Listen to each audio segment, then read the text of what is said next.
Uh, I welcome Brother Bopanna back in our midst. We're very happy that you. Pleasure to Yes, sir. Welcome, see Your Justice Lordship. Bopanna backwards.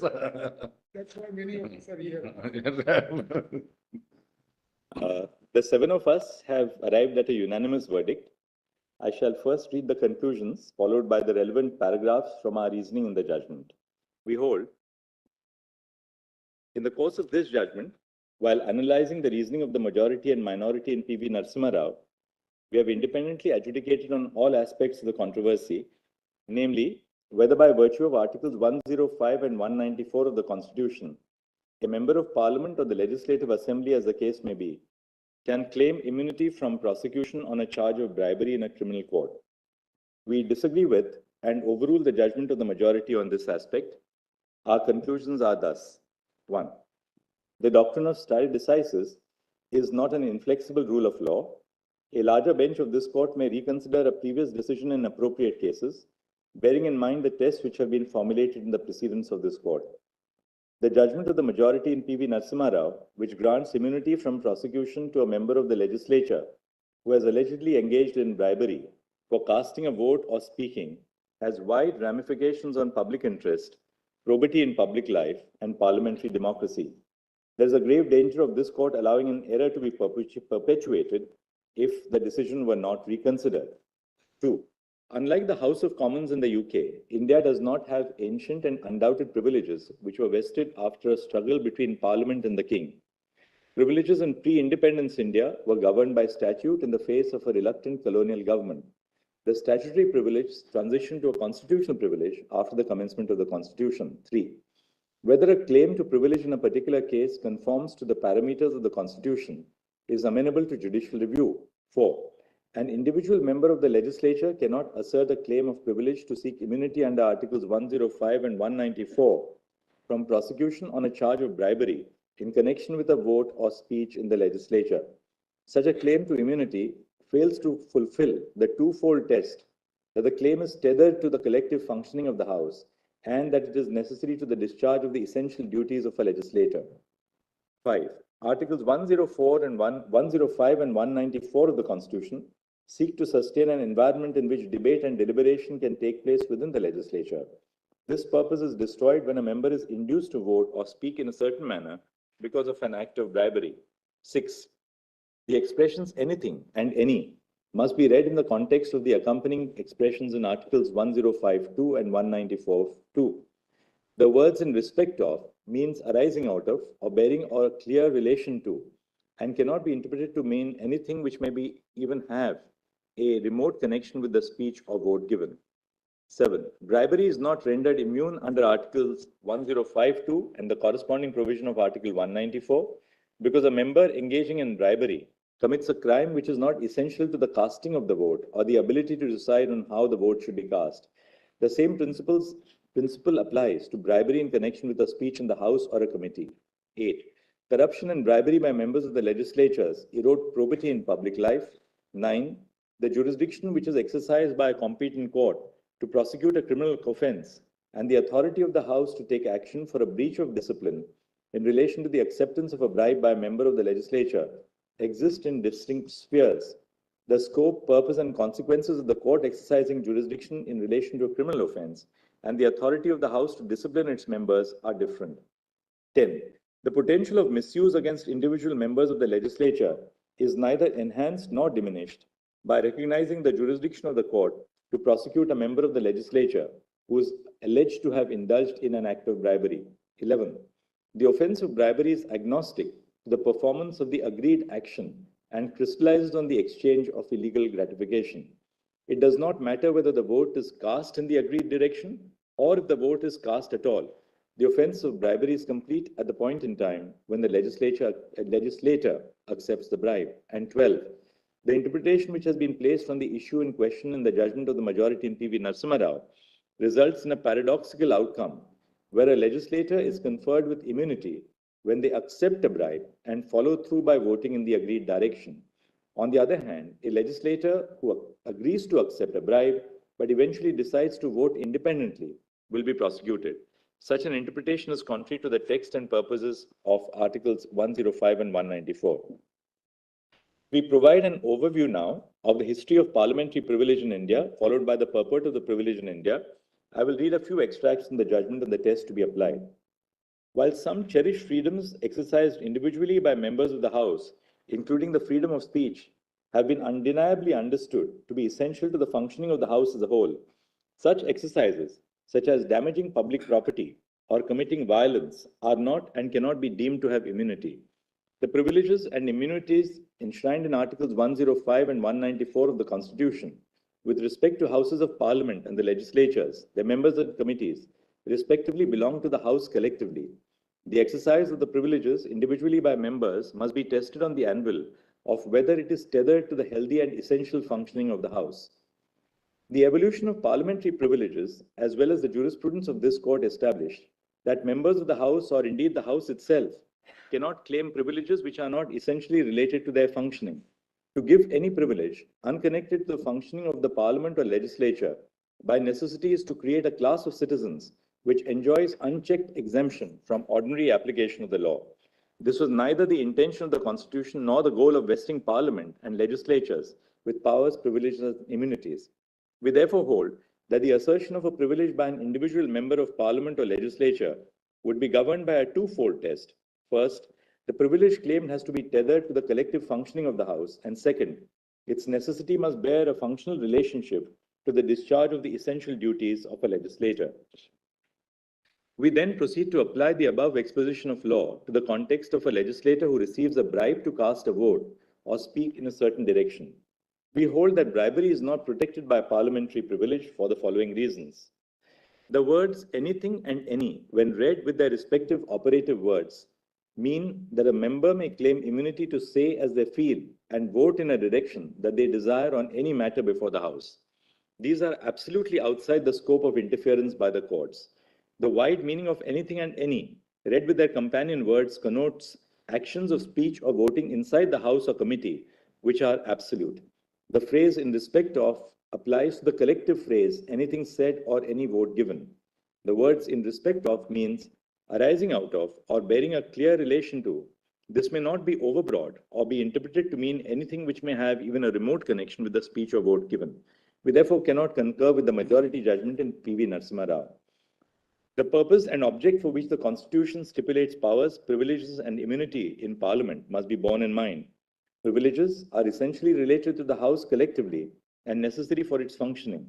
Hence, the phrase in respect of must have a meaning consistent with the purpose of privileges and immunities.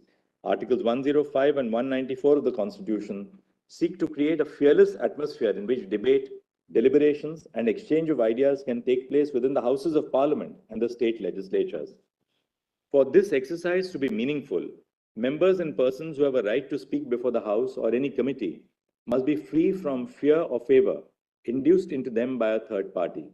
Members of the legislature and persons involved in the work of the committees of the legislature must be able to exercise their free will and conscience to enrich the functionings of the House. This is exactly what is taken away when a member is induced to vote in a certain way, not because of their belief or position on an issue, but because of a bribe taken by the member. Corruption and bribery of members of the legislature erode the foundation of Indian parliamentary democracy.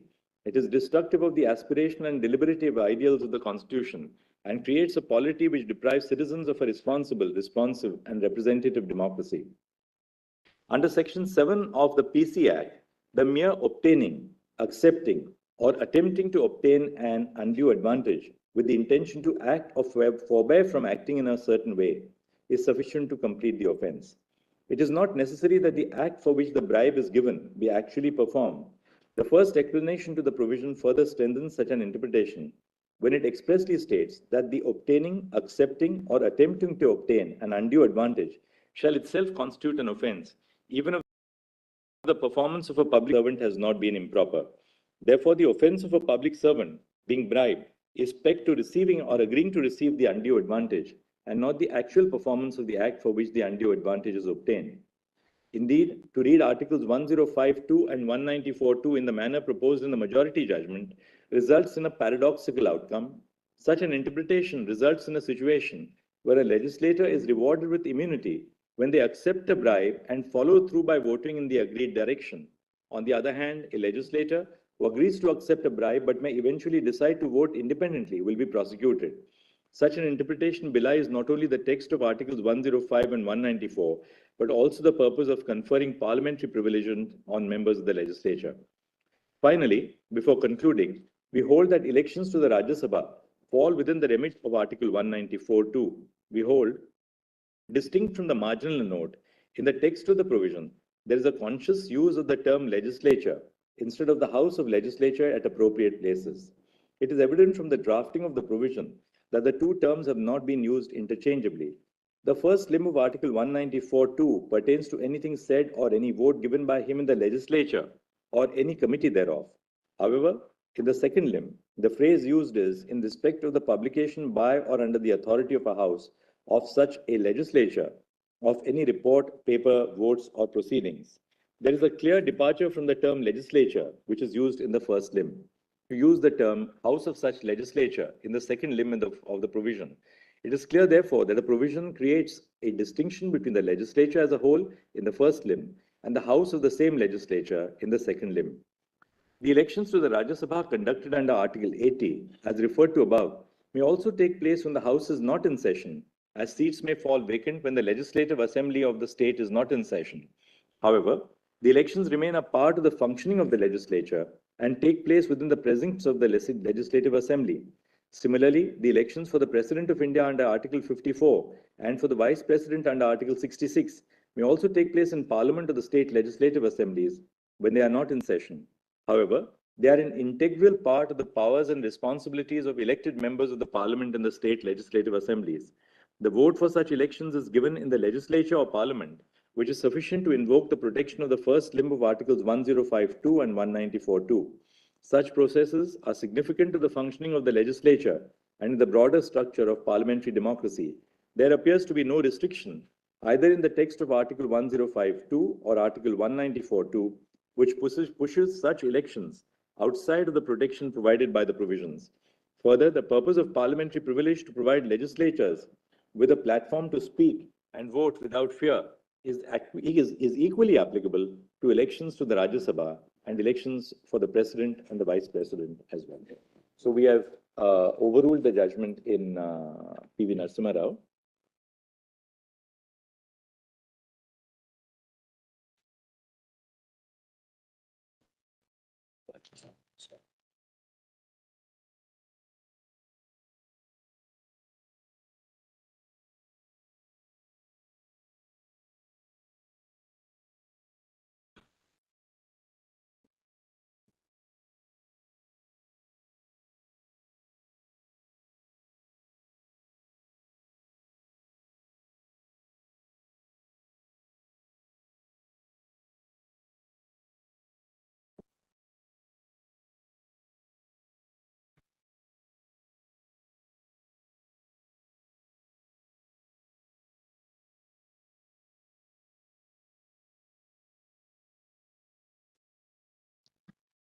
Should go there.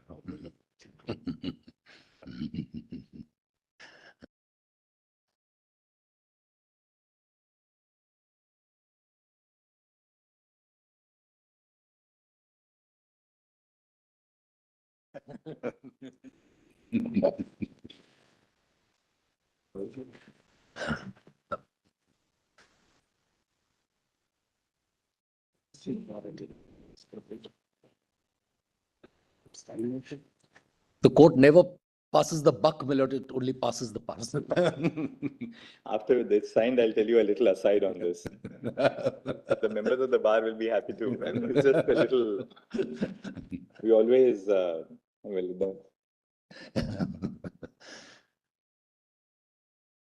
to see them.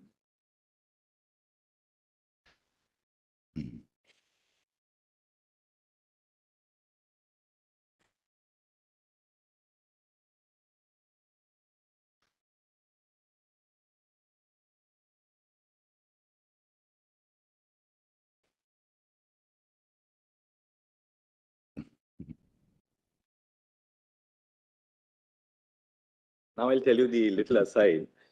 When we sit in a bench of 5, when we sit in benches of 2 or 3, even there, when we enter in court, the usher will always tell us who has to go in first. In some courts, the senior goes in first.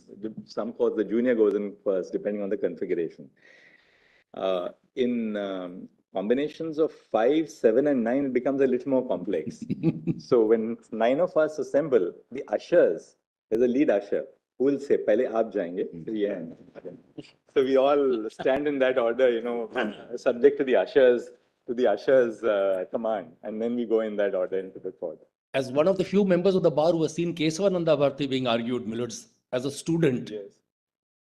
there was a great sequence there, Millards, as the judges came. Grateful, Millards, grateful. Grateful.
There were three key and significant elements of Prime Minister's program.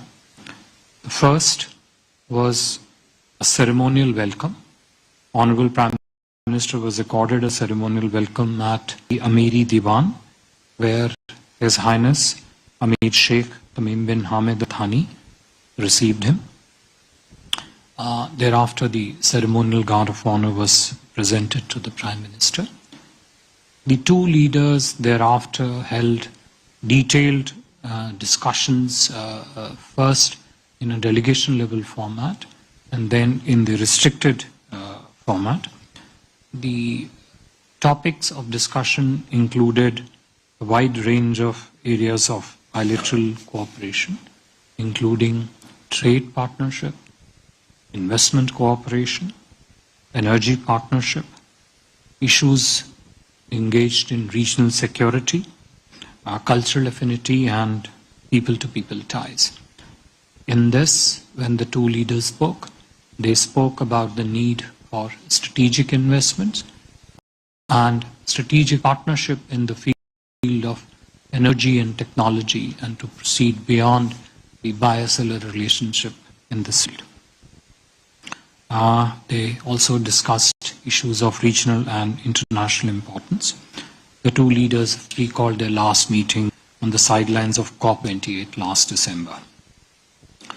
Prime Minister thanked His Highness the Amir for his support for the welfare of the Indian community, and in this regard expressed his deep appreciation to His Highness the Amir for the release of 8 Indian nationals of Al Daha Company. We are extremely gratified to see them back in India. Honorable Prime Minister invited His Highness the Amir to pay a visit to India. His Highness the Amir also hosted a banquet lunch at the palace in honor of Prime Minister. The third and the last segment was Honorable Prime Minister's meeting with His Highness the Father Amir, which was the last part of the engagements today.